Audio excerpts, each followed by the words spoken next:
Pour la première fois, le lycée agricole de Pétré accueillait la semaine dernière la sélection régionale du concours du meilleur apprenti de France en catégorie aménagement paysager. Un honneur pour l'établissement qui a beaucoup investi de temps, de moyens humains et d'argent pour organiser ce concours qui, sur 2 jours, réunissait 29 candidats des Pays de la Loire.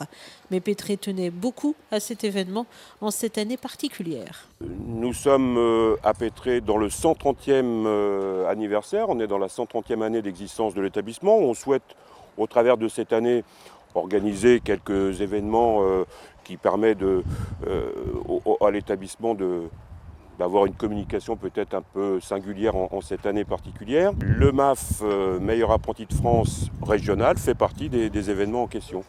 C'est aussi le résultat d'un engagement d'un enseignant, parce qu'il faut être clair, un enseignant qui déjà depuis quelques années prépare ses propres élèves à ce type de challenge et qui a souhaité dès l'automne dernier que l'établissement se positionne.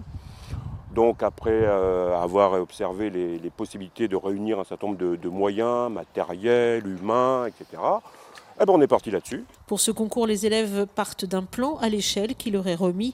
Ils ont ensuite environ 7 heures pour réaliser le travail du mieux possible sous l'œil inquisiteur des juges. Ils ont une pose de bordure, des plantations à faire ici, un dallage soit de même niveau ou avec un décroché par exemple ici, un entourage en pavé, pose de gazon synthétique et puis un petit massif avec des plantes annuelles délimitées par une petite chaînette de pavé. Nous, ce qu'on regarde, c'est depuis le début l'évolution, comment ils s'organisent et les techniques utilisées, c'est tout.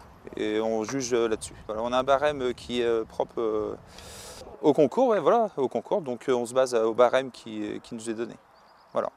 Et pour accéder à la finale nationale, il faut totaliser plus de 160 points sur 200. Parmi les candidats, Paul, du lycée de Pétré, qui s'est beaucoup entraîné avant l'épreuve.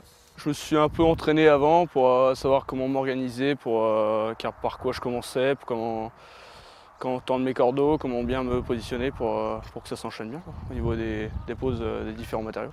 La difficulté, c'est de gérer son temps, puis qu'on va avoir pas mal de connaissances au niveau de la manière de poser les choses. Gérer son temps et son stress, pas simple. En tout cas, le jeune homme espère beaucoup de ce concours dans cette discipline qu'il a choisie et qu'il aime. Pour lui, paysagiste, ça n'est que du bonheur.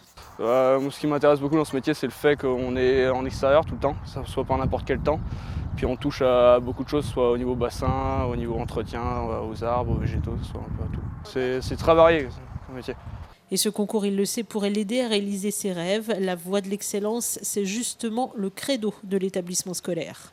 Oui, on aspire tous, quels que soient les établissements professionnels, on aspire tous à ce que nos élèves ou apprentis soient parmi l'élite de leur secteur. Et ce type de concours, il participe, il y a une reconnaissance de la profession. Un jeune qui ressort en très bon niveau suite à des concours, qui est reconnu au regard du travail effectué, il accentue ses chances d'une très très bonne insertion dans son milieu professionnel, ça c'est certain. Mais il y a aussi derrière, une politique d'établissement d'aller ou de tendre vers l'excellence. Et à noter que l'espace spécialement aménagé pour ce concours sera ensuite transformé en serre par le lycée Pétré.